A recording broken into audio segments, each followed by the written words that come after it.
What's the first thing we teach a medical student or we teach a nursing student? What is our vital sign in psychiatry? How do you sleep? The first Yeah, thing, every rounds, right? yeah, And absolutely. what's the key to that? I mean, that's part of it, right? We knew there was something there. And you brought up a little bit sleep as a marker of circadian rhythm. Could you help explain that a little more so I understand that a Yeah, little yeah, better? Yeah. absolutely. Yeah, and it's important, I think, that the glossary be really clear here. So the Yeah. circadian rhythm refers to the Mm-hmm. 24-hour rhythm where human beings exhibit. Right. And there's a natural oscillatory, it oscillates throughout the day, a rhythm. Now, our rhythm, whether it be our release of hormones, our temperature, our metabolism, our feeding and fasting behavior, and our sleeping and waking behaviors, they all map onto a circadian rhythm.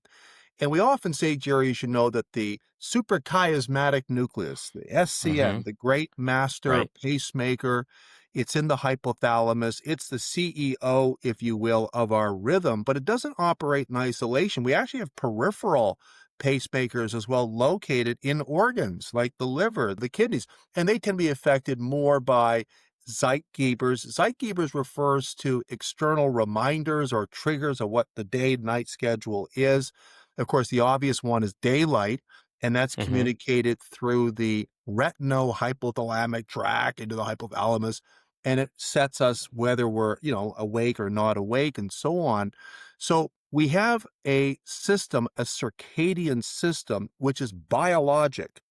And this system is regulating many disparate physiologic processes and behavioral processes. Now, this intrinsic pacemaker that we have, which is about 24 hours, is not in isolation. It is influenced by external variables, which we call zeitgebers, and then the system will adapt to it. And that's an important point because, for example, let's talk about major depression, just as an example. In Mm-hmm. major depressive disorder, everybody knows that most people with major depressive disorder either have problems getting to sleep, staying asleep, waking up too early, or sleep too much, one of the above or more than one of the above. That's a behavioral manifestation of the circadian disturbance. That's the sleep wake dysregulation.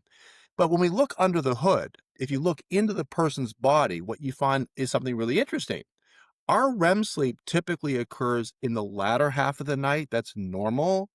But in depression, you get what's called phase advance. So the REM sleep in a depressed person is occurring more towards the first third of the night. And along with that, release of hormones like melatonin, temperature spikes, cortisol, which is usually later in the night, is happening earlier. So we're seeing an advance, in other words, a phase forward of a variety of endocrine and metabolic aspects that's occurring. And this is alongside the behavioral observation of difficulties falling asleep or sleeping too much.